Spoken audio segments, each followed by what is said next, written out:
I think in our particular area, anxiety is one of the biggest issues that most of our students suffer from.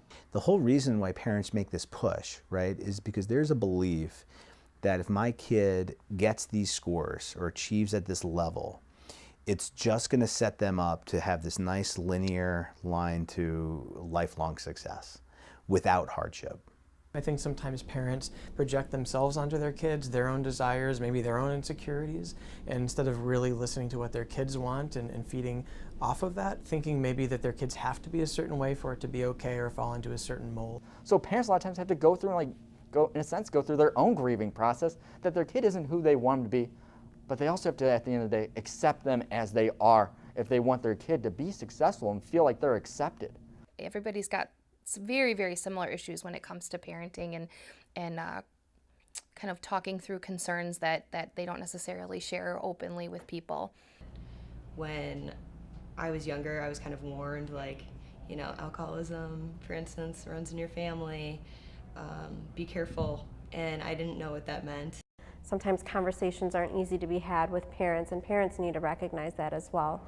So putting in place some appropriate support systems for children is going to be important. As a parent, I think fear is a huge barrier that they have. Is they're fearful of what are the next steps, how are people going to look at me as a parent. A lot of times we just quickly patch up the kid, try and get them sent off to school, and they can take their pre-calc test, and that's more important, which it's not. And they feel so much pressure, but they feel isolated because they can't get out of kind of that world of expectations.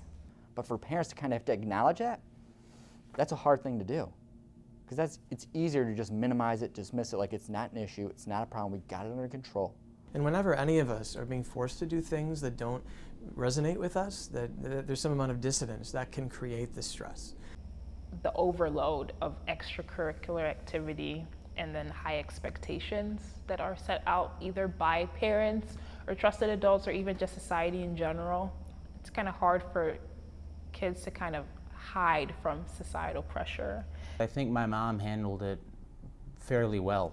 She laid out cards on the table, said, you know, if this is what you're going through, this is what's available to you.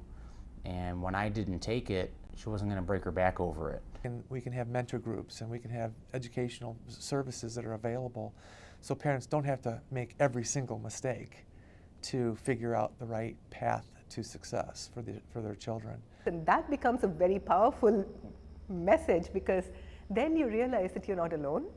You realize that you may have thought you were right, but somebody else has also done exactly the same thing and discovered that it's not working.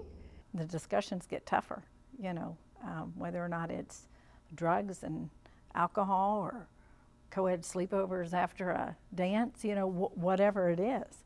It's easier for somebody else to point out and say, hey, you know what, have you tried this? Instead of you trying it yourself, because you're not going to look at it from an outside perspective. If you want children to be resilient, you have to focus on their environment and their support system. If you have that gut feeling, if you know something doesn't seem right as a parent, I think being willing to name it, call it out, talk to your child about it is really, really important. I think the consistency of really seeing your children, of really being present with them and being attuned to them, creates that safe dynamic where they feel like they can trust you with these things and that it won't just be you dismissing their opinion by telling them what's right.